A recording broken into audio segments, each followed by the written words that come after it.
Well, welcome everyone. My name is Victor Branch and I'm the chair of the Richard Bland Committee for the College of Richard Bland. And we welcome you to this Zoom meeting of the committee. We've got a full agenda this morning. And so with that in mind, we will jump right in. Please note all audio should be muted. And for board members and staff members who wish to participate, please identify yourselves when you speak.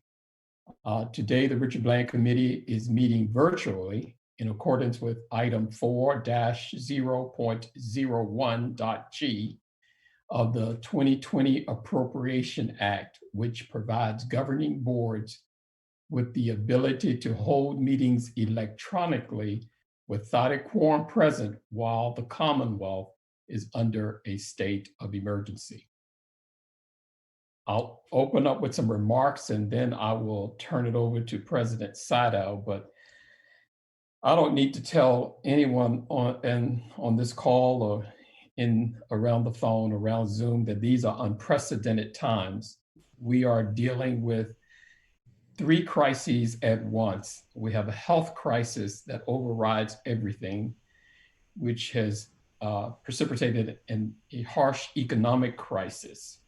And then layer on top of that, we're dealing with social rest as the result of the George Floyd killing in late May. And then you can throw in the occasional weather phenomenon that really throws a monkey wrench into things. And I hope everyone survived this harsh weather of the weekend with the flash flooding. And maybe we'll get an update from President Sadow about how the campus weathered that weather phenomenon. These are perilous and tumultuous times, and they call for and demand extraordinary leadership. But you know, I'm comforted by the fact that we have Debbie Sadow and her leadership team at the helm. Please know that this Richard Bland Committee, Dr. Sadow, stands with you and your leadership team. We've got your back. Today, we are all statesmen wearing those colors proudly.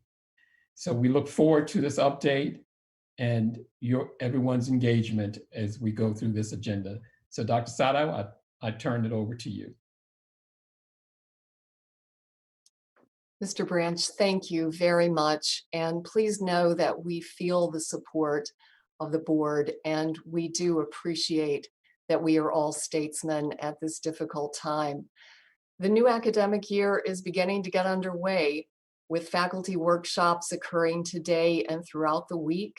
And the first group of students is scheduled to move into residence halls tomorrow in anticipation of classes resuming on Monday, August 24th. Richard Bland College's fall reopening plan, entitled Statesman Safe and Secure, was painstakingly crafted by a group of professionals who have brought the utmost conscientiousness, care, and integrity to the process. Jeff Brown, who has extensive experience in emergency management, led the development of RBC's reopening plan, which you have received as a written report. The full plan is also available on the RBC website, and Jeff is going to present highlights of the Statesman Safe and Secure plan shortly. As you know, academic and administrative managers, a large team of us, about 30 of us, have functioned as an emergency management team since March, making informed decisions, big and small, through consensus. We have remained focused on the dual goal of fulfilling RBC's educational mission, while at the same time safeguarding the health of our campus community. And in June, we collectively agreed that the racial justice and equity crisis that emerged in the midst of the pandemic also demanded our immediate attention. With considerable input from academic leaders, a racial justice and equity task force was launched, and work is now underway to actively identify, confront, and alleviate racism and discrimination on campus. This morning, you will hear from the co-chairs of that task force, Dr. Yvonne Watts-Martinez and Dr. Tom Addington. Special commendation goes to Mary Gurnick, Eric Earnhardt, Tiffany Birdsong, and Sean Holt, as well as Provost Duesenberg, who have been tireless in their work to design and construct a plan for resuming classes that balances the distinctive academic needs of RBC's students with the protection of their health and safety. I have been impressed and inspired by their close and constant contact with faculty throughout the planning process, and by their creativity and their wisdom in developing classroom options that embed the ability to rotate students in seat or online as health considerations dictate. In addition, they've designed a plan that gives students the flexibility to complete their coursework in ways that are most comfortable and appropriate for them and their needs. Their work is actually quite brilliant, as you'll hear from Mary Gurnick in her report. RBC's one-size-fits-one approach to student support that has learner mentors collaborating with faculty to deliver customized, personalized services to every single student has been in place since 2016. That program was tested and turned out to be even more meaningful and essential for student success when we were forced to transition to remote instruction in the spring. Under the leadership of Celia Brockway as Director of Student Success, RBC's newly titled GPS program has evolved into a robust companion to the academic enterprise, aligning student support efforts with academic delivery in a way that makes the RBC student experience truly distinct. Celia will provide additional information about GPS at RBC and the contributions of the Student Success team in her report. Having a facilities and auxiliary operations manager with Eric Conzalawa's talent and experience is an undeniable asset to the college. He and his team have gone above and beyond what is required by VDH and CDC and SHEV to ensure that the campus is de-densified, has ample PPE, and meets all sanitization standards. Also, residential, and in fact, all students will encounter other safety-focused changes when they return to campus. You'll hear more details from Eric in a few minutes. The IT services and communications teams have played an extremely important support role to every unit throughout the spring semester and during the fall planning cycle. John Garman and Robin Deutsch will briefly outline their work to help ready the campus for a successful and safe reopening. The administrative team has consistently monitored enrollment and finances in the face of volatile, uncertain, complex, and ambiguous conditions, the likes of which none of us have ever encountered in our careers. Provost Maria Duesenberg and Chief Business Officer Paul Edwards will provide an update on RBC enrollment and finances, respectively, despite the fact that both are highly volatile and uncertain until we get to the end of next week's add drop period. Despite RBC's small size, we have an expansive space and abundant human talent, both of which have proven to be crucial assets in managing through the COVID crisis. Obviously, risk management has been top of mind as we've maneuvered through myriad challenges over the past 5 months. Our fierce and fearless leader in that risk management work has been the inimitable Senior Attorney General Attorney, Ramona Taylor. Even though Ramona is not on the RBC payroll, her contributions as legal counsel have been essential to our success in developing and executing the RBC Safe and Secure Plan. I speak for the entire team in saying that we couldn't have done it without Ramona. And now I'll ask that Ramona kick off our presentation of RBC's reopening plan. Okay, great. Can everyone hear me? Yes. Great, perfect. Good morning, everyone. I'm Ramona Taylor.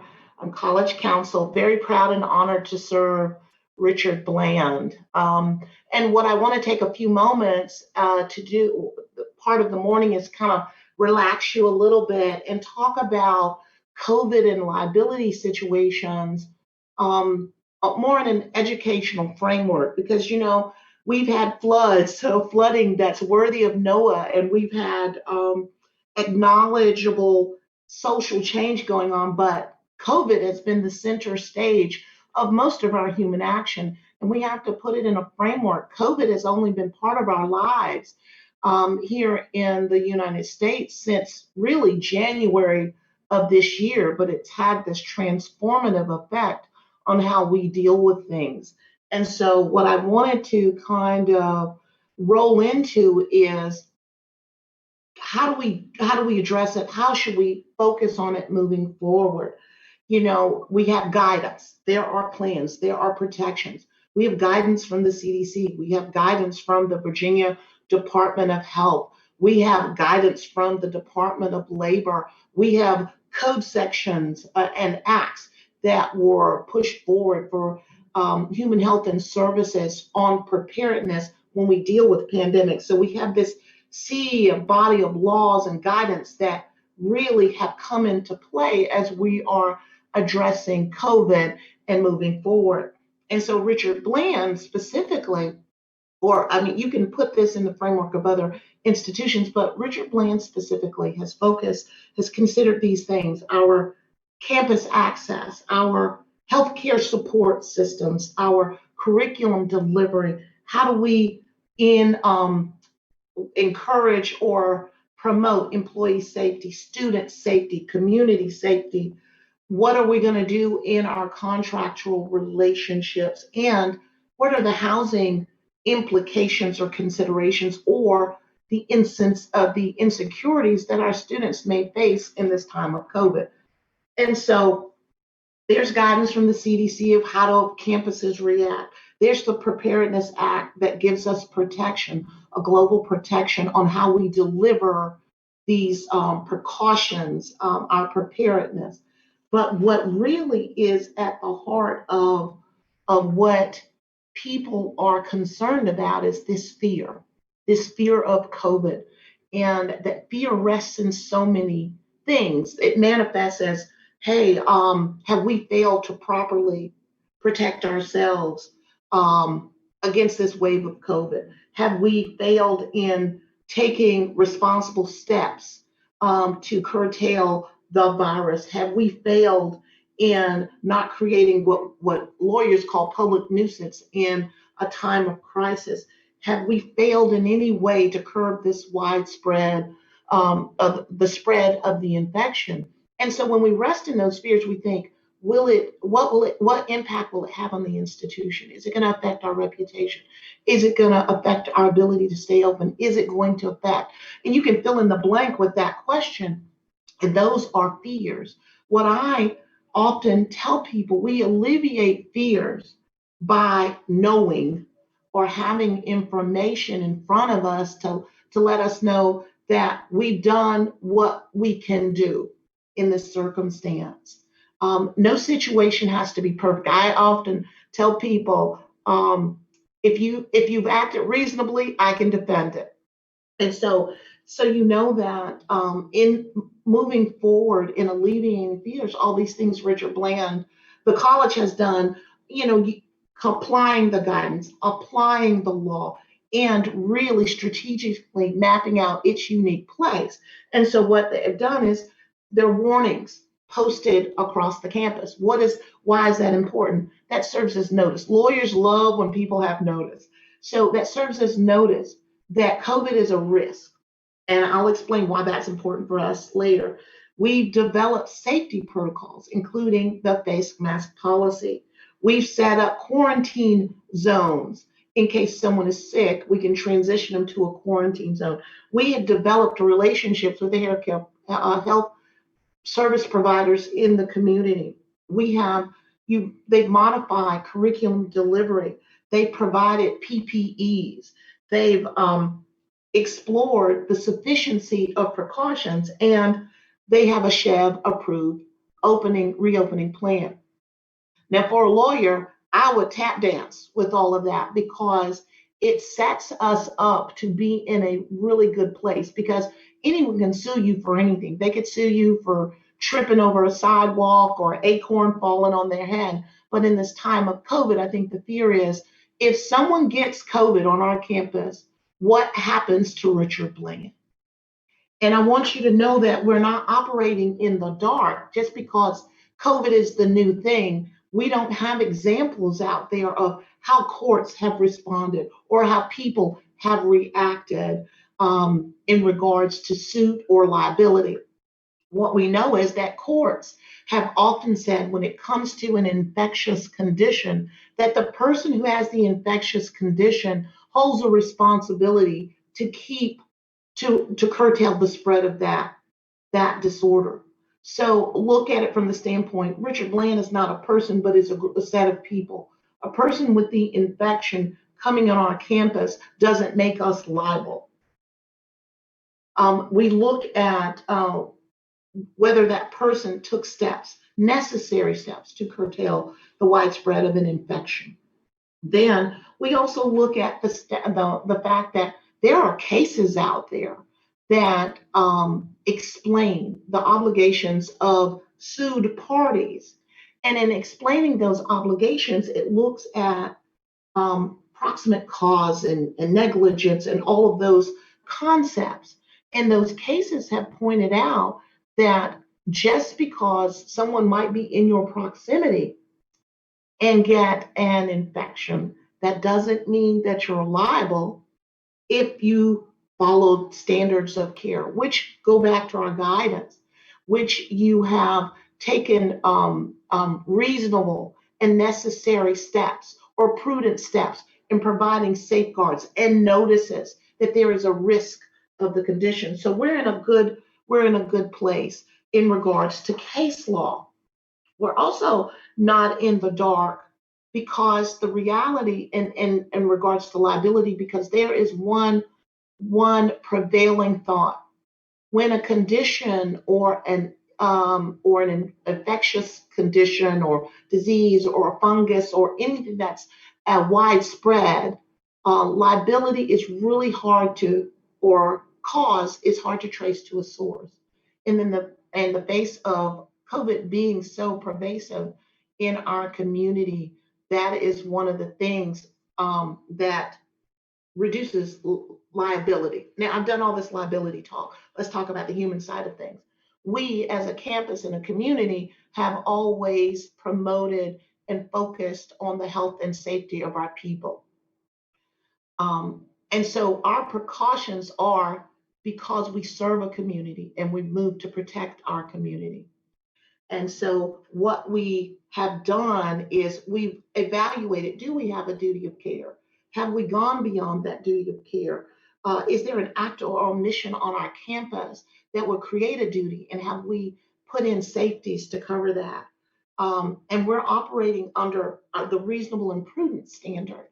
And so we're trying to make sure that all of our action as it relates to safeguarding our community and safeguarding the institution have fallen under that rubric. So I've done all the legal talk and stuff, and I just want to emphasize Richard Bland has what I call is Richard Bland's first line of defense, and I call it our people, our proximity, and our preparedness. The staff, which includes administration and faculty as well, and our students, we're putting forward a pledge. We have developed safety. We have worked together collaboratively to figure out the best way to address the needs of our community and our students and how to safeguard. And what do we do in cases of emergency? We consider the human side of COVID. Proximity. Richard Bland is unique in that my screen went blank for a second, so I hope I didn't lose you. Richard Bland is very unique. It's a rural campus. We promote that it's a rural campus. We have beautiful groves. So its proximity places it in a good position when it deals with insulating and protecting our community from COVID. Think about it this way. We're nestled between Prince George and Dinwiddie. When we look at nationally, there are over 5 million cases of COVID. We look at our state, there are over 107,000 cases of COVID. In Dinwiddie, there's 240 in Dinwiddie and 459 in Prince George. So the community that surrounds us has reduced the risk of an outbreak for us. The spaciousness of our campus, We are on I think 750 acres. And in that collective section that we populate, there are low student numbers living on the campus, and we have our staff numbers are controlled. And then we talk about preparedness. We talk about our policies. We talk about the equipment and devices and needs that we put in place, and most importantly, the planning. So in that 3 Ps for the Richard Bland line of defense, I think we are well situated to deal with what COVID sends our way or circumstances send our way. I have to say that we don't have to be in fear. We just have to acknowledge that there is a risk and that we are reasonable. We have been prudent. We have planned. We have good people. Our unique rural campus serves us well in regards to protecting us, and that I look forward to this year of seeing how we face the other challenges that are coming. So if you have any questions for me, I'm open to answer questions. But I want to say this is an exceptional team, and they've done a great job in getting us ready and trying to minimize risks for the institution. Ramona, thank you. I will ask if we can hold questions until other presenters proceed. Okay, thank you.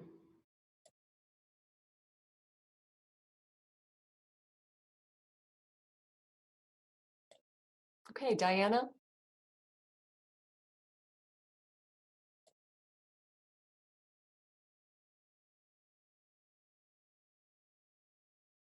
Good morning. I didn't know I was going to have to follow Ramona. She's quite an inspiration. Good morning, all. I'm Jeff Brown. I'm the Director of Special Operations, Special Projects and Operations. I'm still learning my new title. Thank you, Dr. Saito. I wanted to touch on some of the high points of the Safe and Secure Plan, and other members of the team will share some additional information. The Statesman Safe and Secure Task Force worked together over several weeks to develop this reopening plan. And it's important to understand that this plan was not developed in a vacuum. Of course, all CDC and VDH guidelines were followed, dynamic as they have been. But in addition, each member of the task force contributed valuable information obtained from briefings from their professional associations. For example, I found the COVID-19 briefings that were chaired by Sam Jones very helpful in the development of our plan. Celia Brockway brought information from her Student Services Association, and Eric Kanzalawa brought information from the facilities directors meetings. It all added up to a plan that was approved by the State Council of Higher Education at the end of July.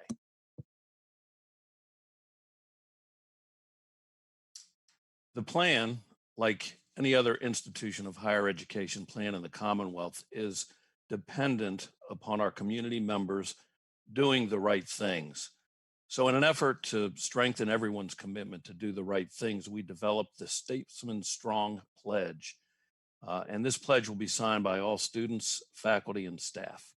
When they sign the pledge, they'll be committing to being socially responsible, both collectively and individually. They'll be pledging to care for themselves by monitoring for symptoms and completing the online daily health attestation. They will pledge to care for other statesmen by wearing face coverings and maintaining appropriate social distancing. And they will pledge to care for the campus by being educated on regulations, requirements, and other guidelines, and by avoiding bias and discriminatory behavior. In an effort to provide clear guidance to our community about face coverings, the college implemented a face covering policy. It clearly outlines who should wear face coverings and when, and it identifies the acceptable exemptions. The enforcement of the policy resides with the Office of Human Resources for employees and the Office of Student Success for students. The communications department has developed a social norming campaign that uses posters, signs, and monitor slides, as well as social media in an effort to influence positive behavior consistent with our Statesman Strong pledge. You can see the poster there, Take Steps to Protect, is one example of our campaign devices. To encourage individuals' daily monitoring of symptoms, the college developed and implemented the Statesman Strong daily attestation process. Every member of the RBC community receives an email in the morning that asks a series of COVID risk questions. Any any individual with a positive response is then provided guidance and next steps to keep the community safe. And then, consistent with CDC and VDH guidelines, Richard Bland will provide COVID-19 testing for symptomatic individuals only. The testing will be provided by the Crater Health District, or individuals may secure the test from their own physician. Making the process even more efficient is the recent contractual agreement underway between the college and VCU Health. VCU Health will provide the students with a diagnostic via telemed technology. Their guidance for isolation and quarantine will be instrumental in preventing outbreaks, and their testing orders will allow a high priority testing at the Crater Health District. The plan provides us with clear guidance for sharing information with the college community. In the event of a positive test, the plan requires a timely notice alert consistent with the Clery Act and a notice to the Department of Health and the Department of Labor and Industry. The plan recognizes the potential for suspending campus activities, moving to a virtual environment, or shutting down. This action will be implemented with the support and guidance from the epidemiologist and her staff from the Crater Health District in conjunction with college administration. Several mandatory online trainings have been developed for students and employees. The trainings for students are delivered through the Canvas platform, which tracks each student's completion.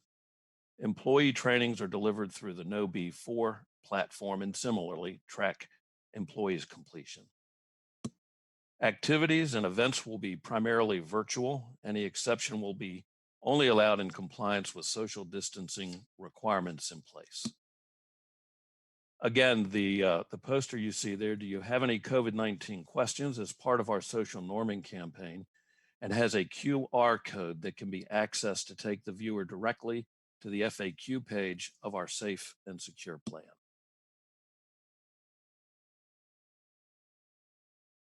We talked about the face covering policy, and this shows you more of the social norming campaign with a face covering poster. As we find ways to de-densify our academic buildings, we developed one-way entrances and exits and are using hall monitors to manage the pedestrian traffic and flow. The hall monitors will also make sure that community members are wearing their face coverings and will only allow disabled to use the elevators. They will also distribute educational materials to those interested while passing through the building. I'd like to hand this off to Mary Gurnick at this time so that she may share some of the academic parts of the plan.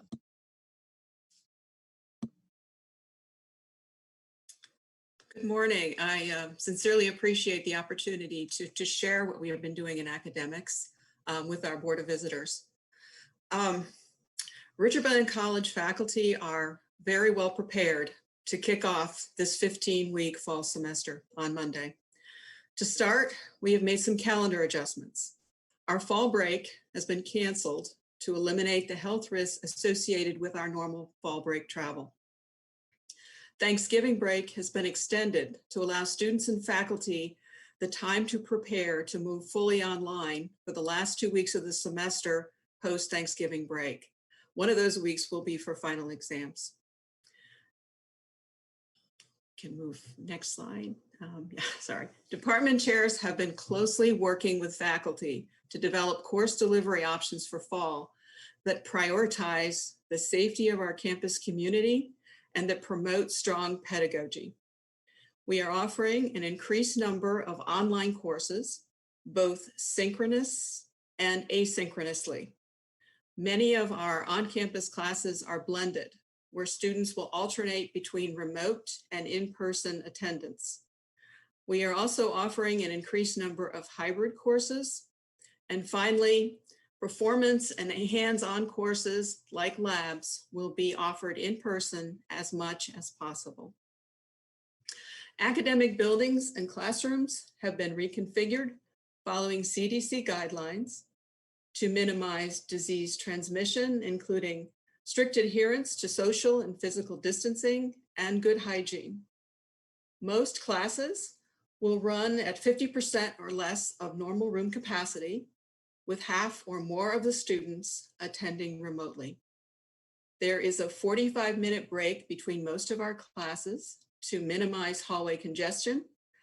Supplies are available in each classroom for students and faculty to disinfect their individual work areas.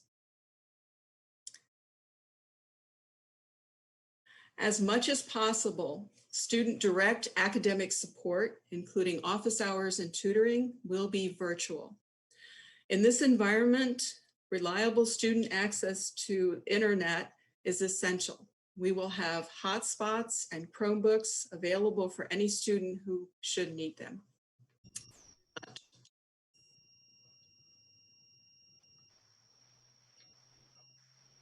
Hi, my name Sorry.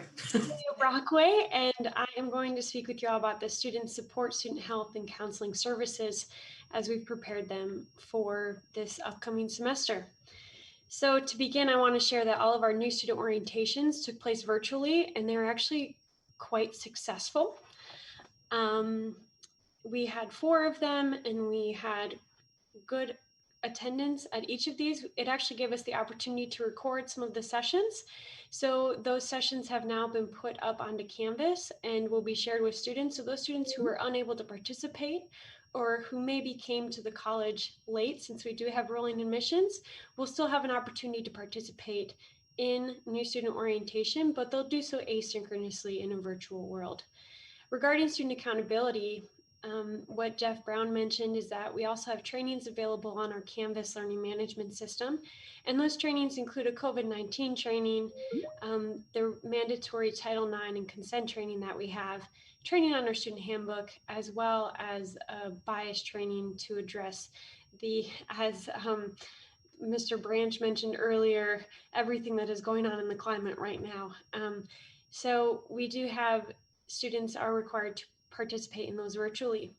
For advising, counseling, reference meetings for the library, testing, conduct hearings, and ADA interviews, everything has gone virtual. We are going to be encouraging students and requiring them to set meetings. Our library services, Carly Baskerville, our head librarian, she has done a great job in taking information from other librarians, head librarians from around the state, and putting those practices in place. So we know that if we have a student who checks out a textbook and they return it, it cannot be checked out again for 72 hours, things like that, just to be sure that we are maintaining safe practices for all of our students. Shuttle services, as long as we have students in the dorms, we do need to have shuttle services because the students may not have vehicles. These shuttle services will be limited to 4 students per route that we run, and there is a disinfecting procedure that will take place between those runs that we have. And as far as gatherings, Jeff Brown already mentioned this, but we are encouraging all virtual gatherings. If we do have a face-to-face gathering that is requested, campus engagement will be discussing that with Chief Travis to be sure that we have everything covered, and we have specific questions that we're asking the event hosts, such as who is managing the number of people that are at the event, who is going to be enforcing social distancing, who will be addressing students without a face covering, though we obviously hope that our entire community will participate in that and the Statesman Strong pledge that they've committed to. And now I'd like to hand it over to Eric Kanzalawa. Hello, everyone. I'm Eric Kanzalawa. I'm Director of Operations here at Richard Bland. Most of you know who I am. Traffic patterns, as Chief told us, we have arrows, we have signs, we have exit only, enter only, elevators, stairwells, everything. Traffic patterns have all been changed, even how the students go from the parking lot to the buildings. Social distancing has been done through all classrooms. All the desks and tables have been separated. Even in the biology labs, we were able to secure some plexi, and we were able to hang that so that the biology labs can continue to be used in a good way. PPE kits have all been placed in all the students' rooms when they come in this week. Gloves, hand sanitizers, we have logoed face masks that we have given them, as well as we have put a disinfectant solution and paper towels in each one of the common areas of each one of the rooms. Deep cleaning, we have a plan for additional staff members to help with high-touch areas, and as well as our custodial staff. We have 2 misters here on campus and a variety of different other apparatuses. Excuse me. Okay. Next slide. Parsons CAFÉ, that's taken probably the most of our time. They have been trained on proper food distribution. Seating has been reduced by half. We have added additional seating outside and under all the canopies for the students to have open air dining. Sneeds guards are placed all over the cafe for all the high touch areas. Station barriers have been in place, and we've provided a grab and go so that if they just want to grab their food, they can grab it and take it back to their rooms or wherever they may be. Once again, the stickers are all over the floor, and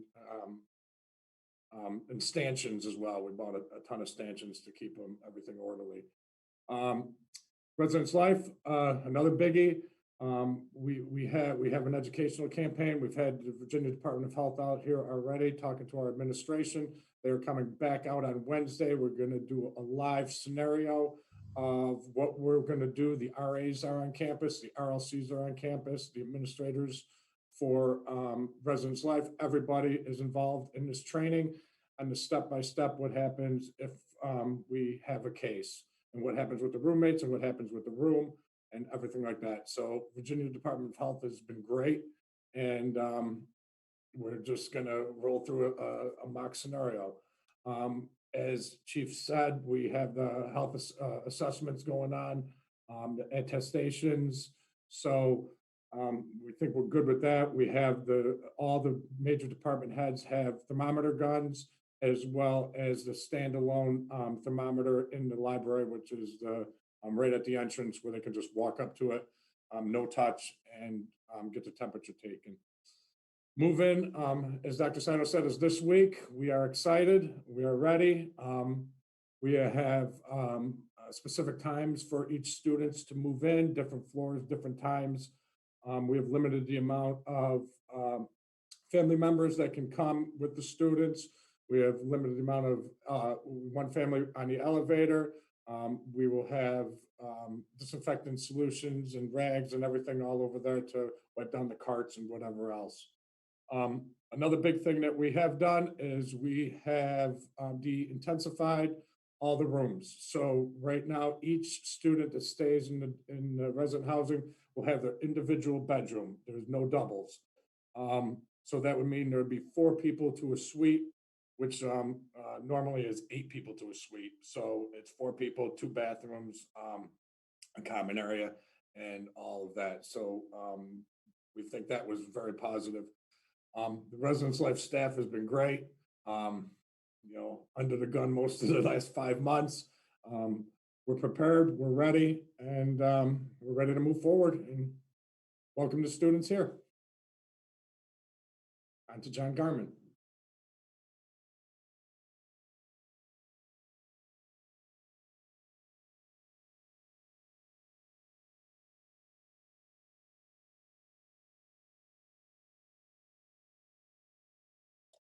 John, are you on the call? I neglected to unmute myself. I turned the camera on, but not unmute. So my apologies. So the ITS team focused attention on 2 areas for the reopening plan. First, we've provisioned all classrooms with web cameras and verified classroom technology, providing directions to the instructors. And then second, we've established a kiosk desk installed in stack for assistance for equipment, checkout, return, and deployed remote access technology to manage campus technology interruptions. So real focused. So I'll transition to Robin Deutsch. Hi, everybody. Thank you for having me on the call today. Chief Brown has gone through some of the visuals that you have seen from communication, and the list that you see on your screen identifies where we dot the I's and cross the T's on all of our dissemination. Many of you get newsworthy, so you know what that deliverable looks like. The main focus of all our communication is to bring as many people as possible to our website, and our safe and secure website module is the first graphic that you will see. It will remain there throughout the year as a reminder. And the other thing that we've done on our website is added an instant alert feature on the top of the website, which means that our safe and secure plan can be seen on every single page of the website, because we know that people enter and exit websites at different points. So no matter where you go to our website, right at the top of each page, you'll be able to access the safe and secure plan that has been developed in conjunction with Chev and the VDH. And with that, I will pass it along to Dr. Maria Desenberg, our provost. Thanks, Robin. I'm managing, I have a new mouse and these things, I don't know. But anyway, good morning and happy to see everyone on the board. I have a very high level update on enrollment that will give some perspective on where we are today and how COVID-19 has impacted us and some of the things that we're doing moving forward. Thank you for changing the slide. No surprise, as we suspect, enrollment is down with credit hours and head count. But I do want to add some perspective to this. Obviously, the pandemic is in play, and we've had to make some pretty hard decisions, tough calls about keeping people safe, including placing athletics on hiatus this year. And that was a hard call. And if all 100 of our athletes were still with us, we'd probably be ahead. And that hard choice with it, we lost anywhere between 60, 70 athletes, which is almost 1,000 credit hours. Some of the intel out there, you may all know that community colleges, the local ones, have gone online, and we're hearing that their new enrollments are down by 15 to 20%. And that aligns with what our marketing firms, Carnegie Dartlett's research showed us earlier in the pandemic, where institutions could expect a 15 to 20% decline in new students because of people taking gap years. So we know this is an outlier year, and we're seeing that in our cancellation trends. There's been about 115% increase in new student cancellations over prior year. During a traditional year, what we usually see are smatterings of cancellations throughout the recruitment period, and then they'll spike when the bills go out. Now, we saw the spike when the bills went out this time, but we also had spikes during the lockdown. So that has definitely impacted us. A lot of our recruitment team, our admissions team, they're really they keep close to our applicants. And obviously the stories that they're hearing in terms of cancellations are financial resources are limited, economic hardship because of the pandemic. The team launched a text campaign last week. We're staying close to cancellations because some people may change their minds. The text campaign last week resulted in 5 re-enrolling and 4 more that are reconsidering. And then over this weekend, we had 8 enrollments and 5 cancellations. So you see with this, there's this movement going back and forth, steady movement. And so when we look at projections, well, you can imagine how uncomfortable projection is at this time, because it's really impossible to project against the current environment, what's happening with the current environment. Typically, we would see 8 to 12% of our students drop off at the start of a fall semester.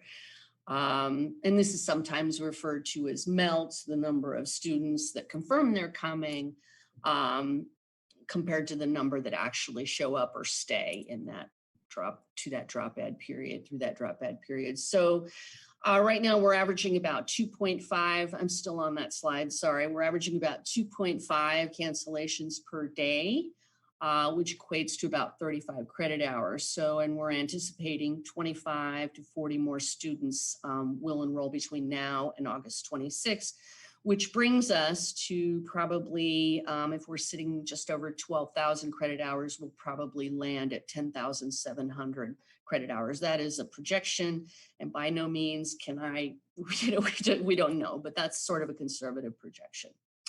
I wanted to say, in terms of this approach that we've embraced with optimal flexibility for students and faculty with the delivery of instruction and how our modalities are planned and going to be executed. I think that's been a huge support to where we are today. And so, many thanks to the academic leadership team and Dr. Saito and the COVID management team for making sure that we've been able to execute on that. Last slide, fall 2021. If you're recruiting, you're always thinking ahead to the next season, and we are doing that. We can agree that the pandemic has disrupted everything, including our recruitment model. And typically we recruit with high school visits on ground, building high school counselor relationships, talking to students. And obviously that's the pandemic is changing all that. And we're just getting good at being virtual. All of the traditional visits are now being replaced by virtual visits, and the team already has 200 virtual visits set up for this coming year. And VACRO, our Virginia Association of Colleges and Registrar and admissions officials, they're also going virtual. So these regional events will be happening in that way. And just really trying to get agile. We know our website traffic, there's been an uptick in it, especially for applicants. So we're looking at new projects for this coming year, and one of them will include putting virtual tours on the website. Good morning, everyone. As Dr. Saito mentioned and Dr. Desenberg mentioned, there is uncertainty around our enrollment numbers and just how things will play out. So at this point, it's hard to give those specific figures. We expect those figures will solidify over the next few weeks as the kids come to campus and as they begin classes.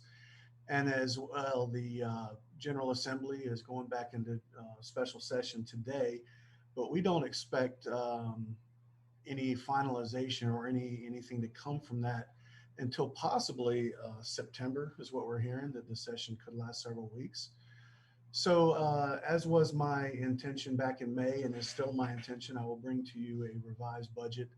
Hopefully everything will finalize where I can bring it to you in September.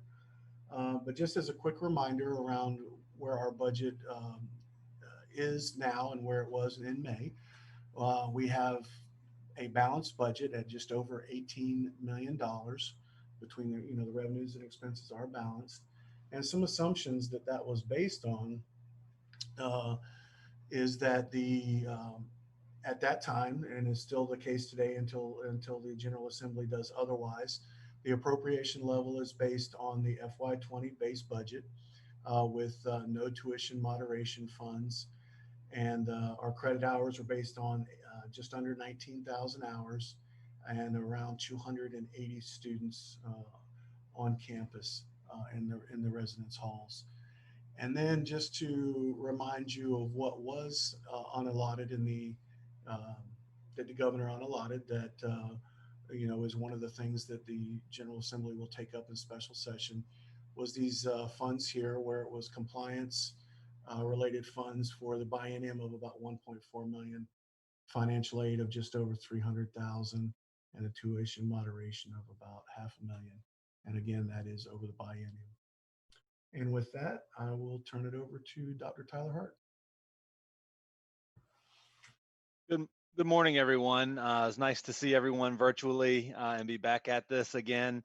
I just want to give a quick overview on the Strategic Enrollment Management Steering Committee. In April 1, I went back and found the actual date where this was chartered. This committee was formed as a result of trying to bring a cross section of campus together around the initiatives outlined in the strategic plan to come up with and draft our next strategic enrollment management plan. We spent quite a bit of time focused on data and what our data needs are. We had several dashboards that we are monitoring at our every other week meetings. And through this process, we built on the SWOT analysis that was done for the strategic plan last year. We built off of that and looked at the things that are focused around enrollment. We are in the process now of completing a competitive analysis, looking at 4-year and 2-year schools around us, and really trying to distinguish what our value proposition is. As we explore different and new markets, Stacy Sokol is working on continuing education and online, and really how do we meet the needs of populations that we don't currently serve, and how do we tap those markets and build out a plan that will ultimately result in us being sustainable and growing our enrollment through these new markets, as the number of high school graduates we know will be decreasing over the next few years. So we're really focused in on that, and the group has been looking at data, buried in data, and trying to just identify what the next version of Richard Bland College looks like from an enrollment perspective, building off of the work that we've done around the Work College, and how that will feed new markets and identify new markets. What are partners in the area, in the community, that we can work with to just expand on what we're doing, what our core is, but also bring in new programs. And then ultimately, how does that impact the budget? As we drive forward with COVID on our radar in front of us, how do we navigate this new normal that we're in? And what are the best options for us to move forward? And return on investment is critical as we look at these items, and as we look at the enrollment analysis as we move forward. And ultimately, we go back to this slide that came straight out of the strategic plan that you all approved. Learning technologies are changing, so we have to be diverse in how we're delivering the product that we offer. We have to be looking at ways that we can drive costs down, making sure that we're keeping student debt low. There's so many students out in this community and around the state that have some college credits, and what would it look like for us to get those students through to completion and on to transfer? And then how can we be responsive in this diverse education environment, and build credentials that are valuable to students in the workforce?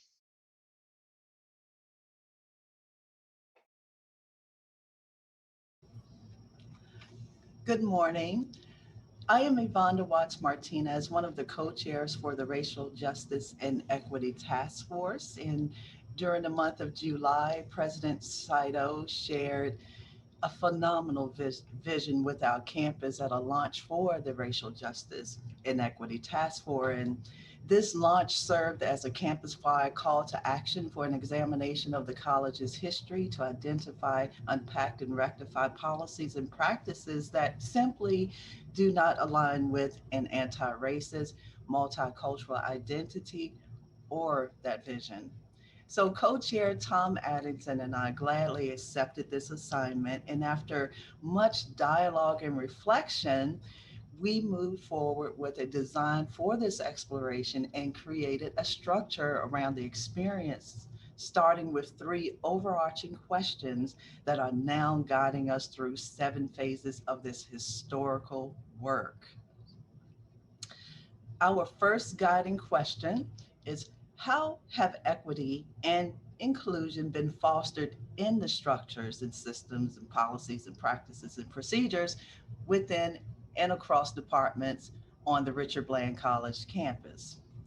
Our second question, if nurturing students' potential demonstrates enthusiastic student-focused service, how are retention and achievement of students of color impacted on RBC's richly diverse campus, in which a disproportionate number of employees represent their race and their culture? And our final guiding question, what are the appropriate steps to build an anti-racist learning and working environment in which equity and inclusion serve as core values that inform and inspire RBC's transformation into a multicultural, student-centric, and family-friendly campus? Okay, and this slide, you will see 7 phases of our study. The first phase is the exploration. Actually, we've already moved into this phase and have started collecting data from all functional units on campus. We're very excited about that. After the exploration stage or phase, we will begin to plan around the concerns and topics that expand and advance individuals' cultural awareness, competency, and sensitivity. And this is phase 2, planning. Implementation and ongoing monitoring of planned program is phase 3. And at this point, I'm going to ask my co-chair, Tom Addington, to continue with the next phases. Thank you. Good morning. In phase 4, the assessment phase, the task force will conduct a multi-level evaluation of the college's progress toward realizing its potential as an anti-racist, equitable, and inclusive institution.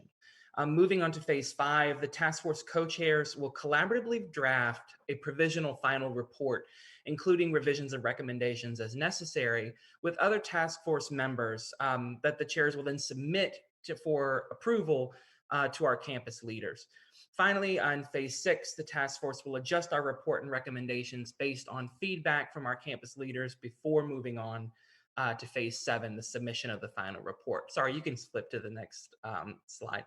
To echo Dr. Watts-Martinez, the first phase of this work, the exploratory phase, is currently underway. We began the first stage of phase 1, that inquiry stage here, on July 31st by formally requesting data from all functional units on campus. Dr. Watts-Martinez and I have also identified instruments that will aid in further data collection and have articulated a data collection protocol.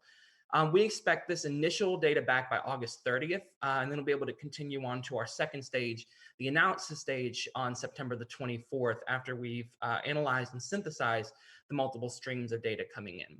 We expect to begin the post-analysis stage to include the writing and submission of a draft report to campus leaders on September the 30th.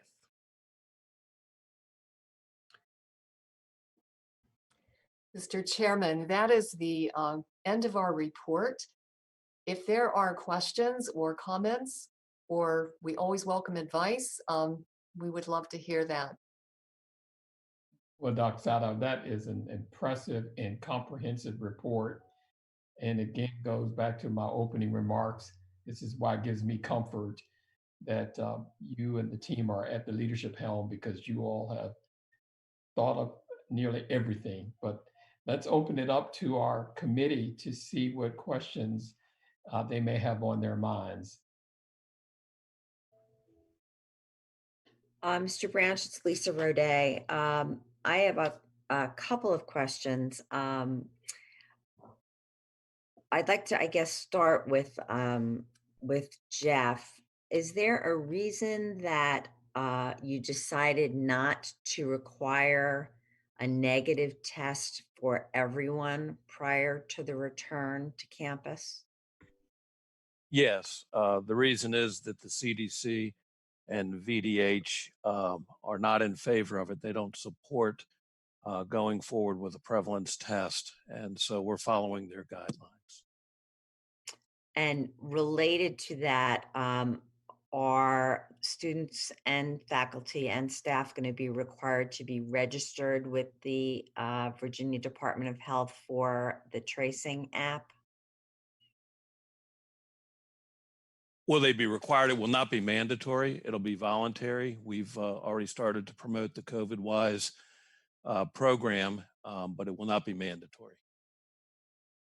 And what is there a reason why not? We felt like it was in the interest of the individual to make those types of determinations on the COVID-Wise program. There's a significant amount of controversy related to its implementation that we've seen coming from other college campuses. So at this point, we just made a determination not to make it mandatory. Okay, thank you. Yes, ma'am. I have a couple other questions, Victor, but I'll let someone. Lisa, may I just add that, and Ramona may want to jump in as well, but I would just say a general philosophical approach is that we want to be cautious about making things mandatory that we don't have the capacity to enforce. And that is just the other element I would add. Ramona, anything you would add to that? A lot of the decisions on whether we could make something voluntary versus mandatory always shift in that realm of what constitutional authority do we have? Does it interfere with a privacy right or a determination right or a speech right? All of those things are taken into consideration.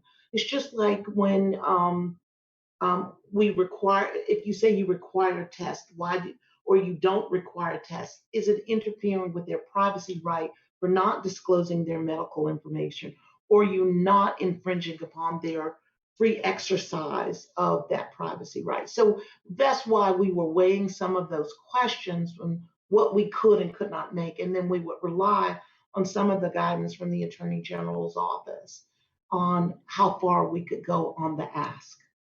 Just think about one of the examples I can give is when the tests for the COVID was sent out, say by William and Mary. One of the things that was incorporated in sending out the test was a consent form, because you can't force someone to receive medical treatment, but you can have them consent to the receipt of medical treatment or testing and sharing of their medical information.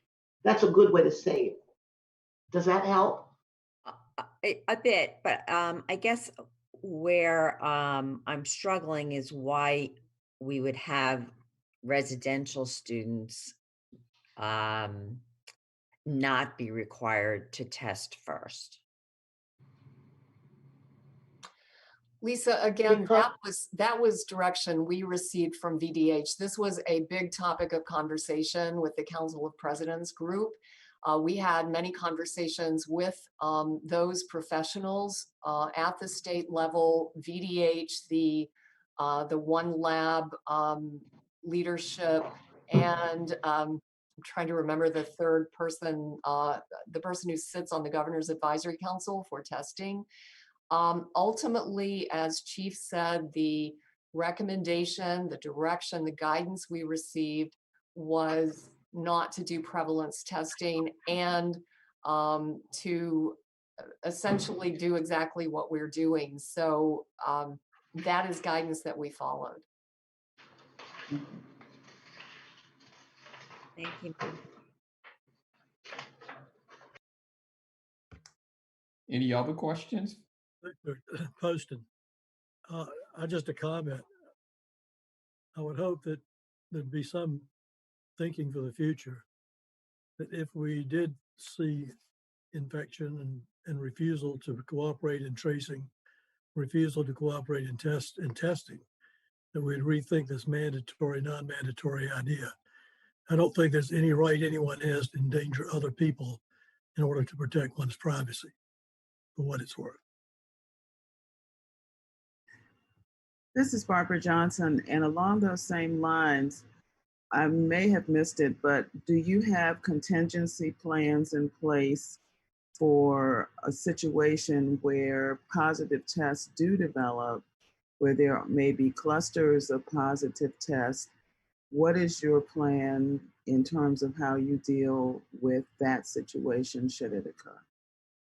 We do, and we are relying on partnerships that we have developed, both informal and formal. I will ask Jeff Brown to address how we're managing that. Yes, ma'am. In the residence halls, we have one student per room, and VDH, specifically the Crater Health District, has indicated that we could allow them to isolate in that room. The 4 students in that suite are considered a family unit. And as such, the one that would test positive would be isolated. The other 3 would be considered in quarantine. They would also be tested.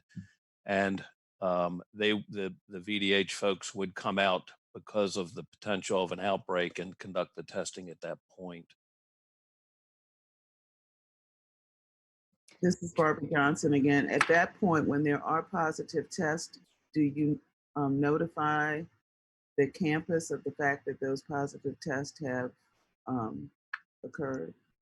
We do, Ms. Johnson. The Clery Act requires us actually to make a timely warning to our community, so we would do that. But in addition to that, there's a requirement that we notify the Virginia Department of Health. And recent regulations from the Department of Labor and Industry also require us to notify them as well.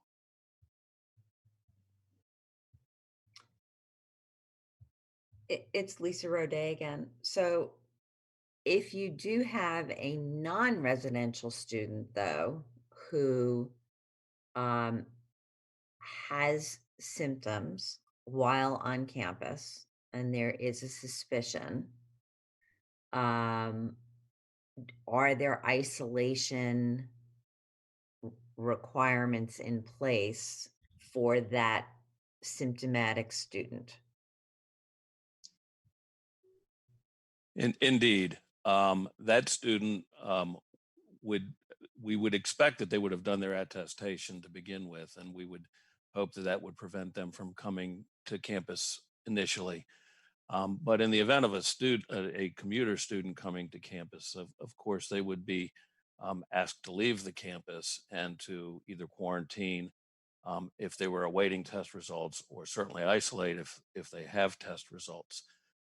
Tracking of all students will be managed through the student success team. They've developed or are using certain software so that they can track student incidents. And perhaps Celia, if she's still online, can address the specific tracking.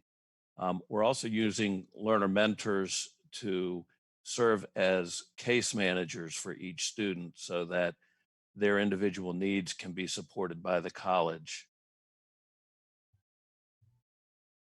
To speak to what Jeff is saying, if a student tests positive, VDH will be in contact with us regarding that student. And even if a student goes to get a test, based on the information that I received from other chief student affairs officers, we're asking them to communicate that with us if they're getting a test, because obviously they'll be asked to go into quarantine.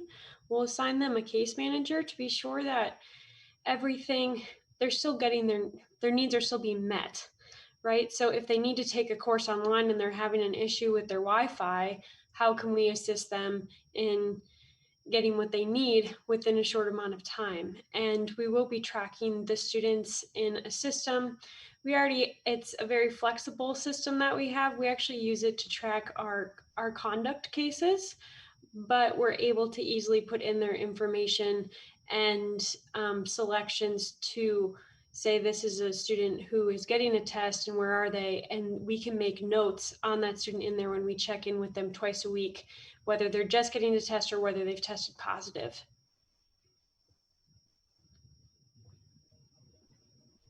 a interesting question. Given we are a majority commuter campus, but we also have some resident students, what is our instructions to our students about off-campus activities? You know, we're seeing in the last 2 weeks a lot of media coverage on behaviors off campus that could produce super spreader events. What are we advising our students to do, how to behave? A lot of them live at home, but how are we able to kind of mitigate that risk? Dr. Saito, I'm happy to address that. Yes, please, Celia. Yeah. So we are asking our students as part of the Statesman Pledge to make responsible choices.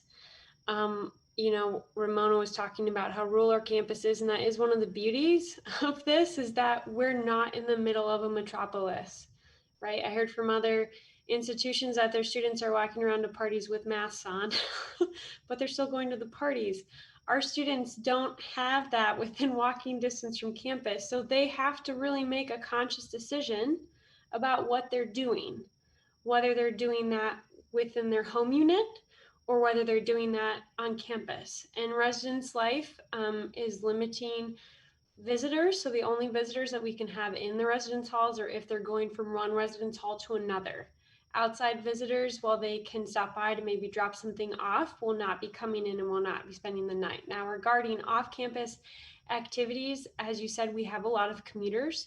And what we are communicating to them through the Statesman Pledge is that we are asking them to make responsible choices where they are social distancing, and to hopefully the social norming that we're doing on campus will play into what is happening in their family unit and then where they're going when they're not on campus. So of course we're communicating this and we're asking them to do that. Can we put requirements on what they're doing? Absolutely not. We can't do that. But we are trying with the social norming that we're putting in place to just really encourage responsible choices. Good. Any other questions from the board? I have one. I apologize if you, thank you, Mr. Chairman. I apologize if you covered this before I got onto the call. I understand the work that's been done, you know, to protect and sort of track the students and also for the staff. But can you just talk through the work that's been done to protect the faculty? Mary. Good morning again. Thank you for that question, John. That is a tremendous concern of me and my department chairs and our faculty, is that make sure that we are safe. We've spent the summer essentially having the department chairs work very closely with the faculty to identify faculty that might have considerations that would make this atmosphere not safe for them. And what we've done is we've made sure that those faculty have the opportunity to teach, at the very least, synchronously online to minimize their exposure. We've also looked at, we're a small school, so we have a number of disciplines where we have one faculty member that actually teaches in that discipline. If that faculty member becomes disabled, we have a serious problem. So we've tried to encourage those folks to also, as much as possible, teach online to minimize their exposure. The classrooms have been set up, and our faculty seem to be quite comfortable with the configuration, so that we have half the number of students in the classroom. Everyone will be required to wear a mask, and we will hold no prisoners. If they do not wear a mask, they're not allowed in the classroom. We will honor accommodations, but our honor for our accommodation will be remote instruction for that student who cannot wear a mask. So we have made sure that students are not allowed in faculty offices. Our faculty, it sounds unfriendly, but our faculty offices are too small to maintain a 6-foot comfortable distance. So the students will not be permitted in the offices, and any face-to-face office hours we have will be held in large spaces so that the students don't actually have very close contact with faculty. And we have reminded faculty that we're a very touchy-feely faculty. I guess that's a terrible way to say it, but we like to work over our students' shoulders, help them out, make sure that, especially for our beginning freshmen, make sure they're on the right track with their work. We've kind of cautioned everyone that that's not going to work this year, that we have to find ways, we have to be creative, we have to maintain that 6-foot social distance, and everyone wears a mask. So for the most part, the faculty I've talked to are quite comfortable with the safeguards we have in place. But yes, it is a major concern. Thank you. You're welcome. John, if I could just add a little bit more to what Mary was stating. We've gone through extreme measures to dedensify the academic buildings with specific entrances and specific exits, which if you're using only one entrance and one exit, that will cut your pedestrian traffic in half. So we're minimizing that. We've added 45 minutes between classes. So a faculty member could actually start their class 10 minutes late to miss the majority of the traffic in the hallways. But in addition to that, I think we have 250 some offerings. 100 of those offerings are going to be offered online, and 150 will be offered synchronous. So you've cut the population in the academic buildings down significantly. So there's a variety of different techniques, including the hall monitors that will be enforcing the face mask wearing policy and making sure that students are coming in the right doors and going out the proper doors to minimize the pedestrian traffic in the building. What we don't want to see are the images that we've seen in Georgia in the K-12s where students are not wearing face masks and they're shoulder to shoulder walking down the hallway. And I think we have addressed that adequately. I'd like to give the department chairs an opportunity also to address this on a departmental basis, because there is some variety in the way we're approaching this. So Sean, Tiffany, Eric.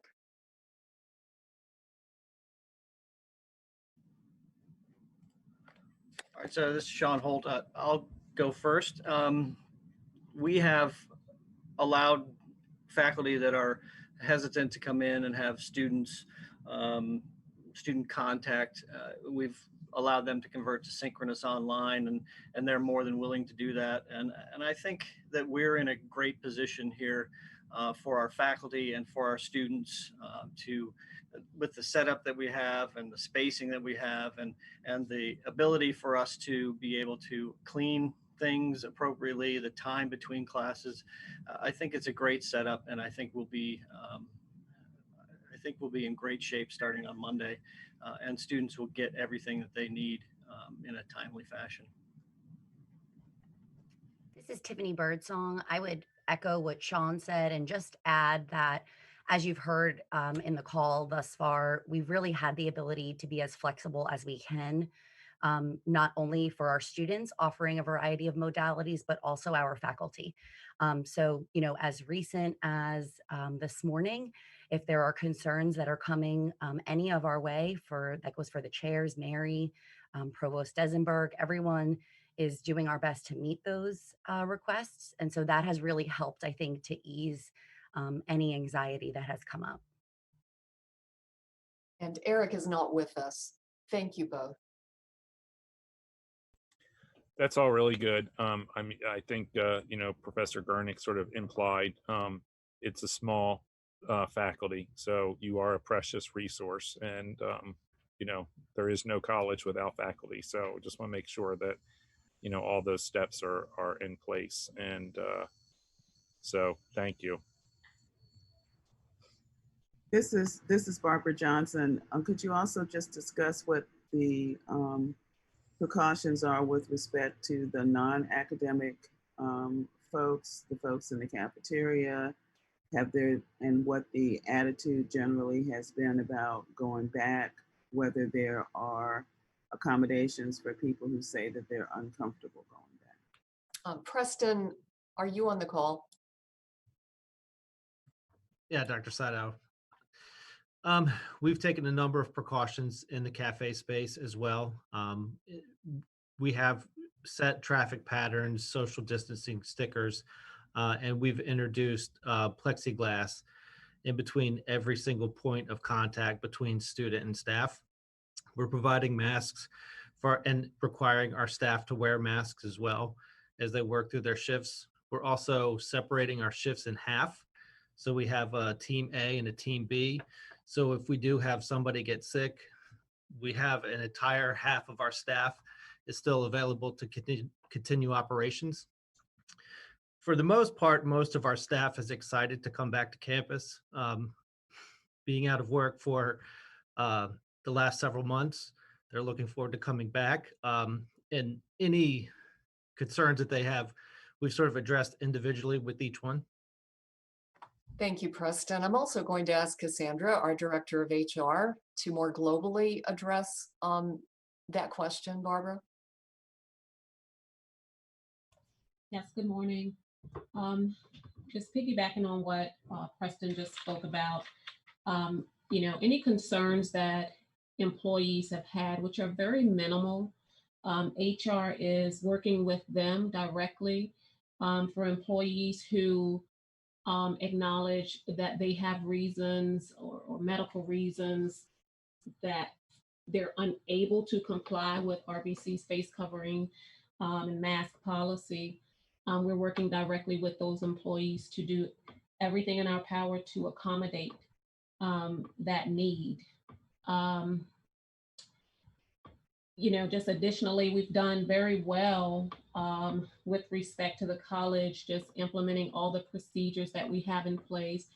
We are communicating information that and guidelines that we receive from CDC, from Department of Labor and Industry, in terms of employees returning to work who have been exposed or suspected infections and positive cases, whether or not they have symptom-based testing or test-based testing. So we're just communicating consistently across campus to ease any anxieties that employees have.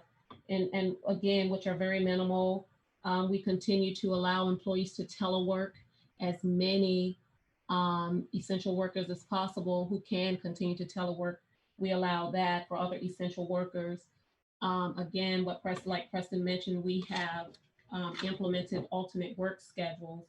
We have A and B teams, and just consistently addressing any concerns that employees have to relax them and bring them back to campus and keep them safe while they're here.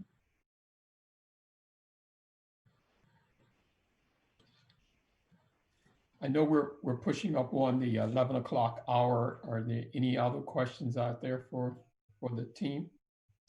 I'd love to hear from Sarah.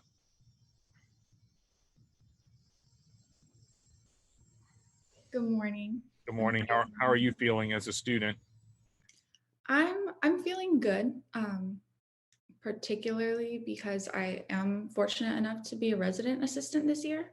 So I've had the opportunity to kind of see the way things are coming together behind the scenes and see the safety implementations before starting the semester.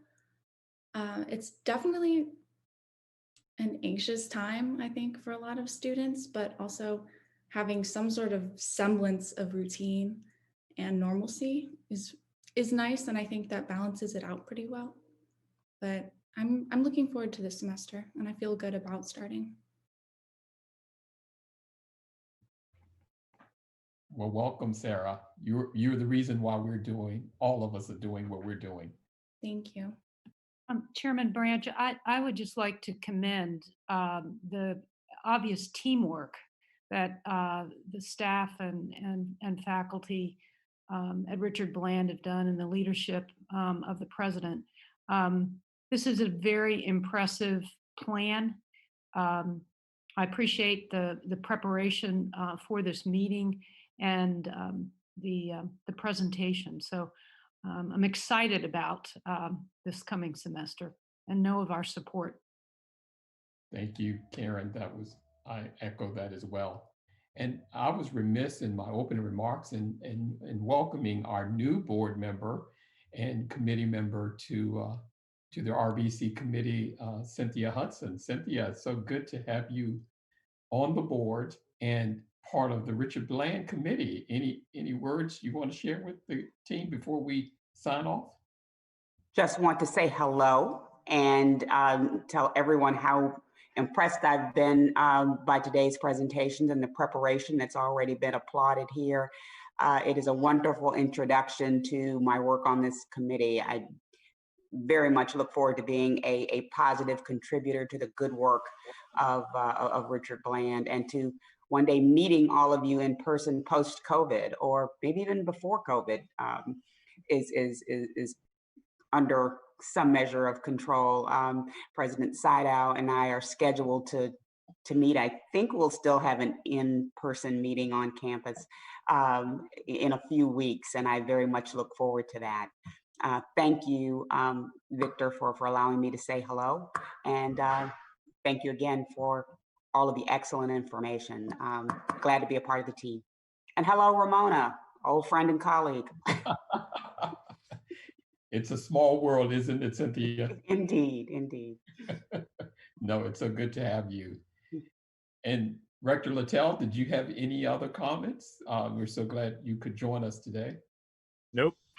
I would agree with all you said. All great work. So we know that lots of potential changes are ahead of us, and we will continue to stay nimble and appreciate all the hard work that's gone into getting to this point. Thank you. And Debbie, any last words of wisdom? I would only reiterate on behalf of the team, our appreciation to all of the board members for your support, your encouragement. I know that it can feel as though some distance creeps in, especially in the current environment, but I want you to know that as we go about our daily work, and as we go about ensuring that Sarah, you and the other students are best positioned to be successful at Richard Bland College, while at the same time we're protecting as best we can the safety of our faculty and our students and our staff. We are very mindful that the contributions that the board is making in your capacity of governance and leadership is really what sustains us. So thank you so much for that attention, that care, and just the fact that you scheduled today's meeting as a way to hear from us and allow us, frankly, the opportunity to go through this. It's the first time we've had the opportunity as a team since April to deliver a full and comprehensive report about our status. And frankly, some of the questions you've asked, we will absolutely take back and we will make changes. We will consider, we will figure out how to tighten up our plan. And so I would just go back to John's point, which is this is a nimble team. This is an experienced team. And as my husband likes to say, this is a team I would ride the river with any day. Oh, that sounds like a great Harry quote. That's great. I might have to borrow that one. Debbie, thank you for your strong, steady leadership and giving us this update today. And this is doing this via virtual is not ideal, but it was so professional. It was so well delivered. Again, I go back to where I started. It gives me great comfort that this leadership team is in place, taking care of what we are charged to do, and that's to deliver for Sarah and her classmates and ensuring that they get the best education experience possible in a incredibly tumultuous, unprecedented time. Before we sign off, I want to say to Judge Poston, he's got the coolest backdrop with the water, but the prize absolutely goes to Barbara Johnson with the grove, with the pecan grove behind her. So I mean, nobody can no one can top that, and Barbara can always bring a cool and very fitting backdrop, and it makes it fun in this virtual environment. Barbara does great research to find her backgrounds. Doesn't she? She's got to teach us all that. She's got to teach me for sure. Michael, do we have to call for a vote to adjourn? You do not, Mr. Chairman. Awesome. I don't believe there's any further business. I would note, I think President Saito has a State of the University speech to give at 11:30 to campus. Yes, sir, I do. Well, you gotta jump and get straight to it. So thank you all for being with us today and engaging us. And we look forward to a future update in the not too distant future. Have a great day. Thank you. Thank you.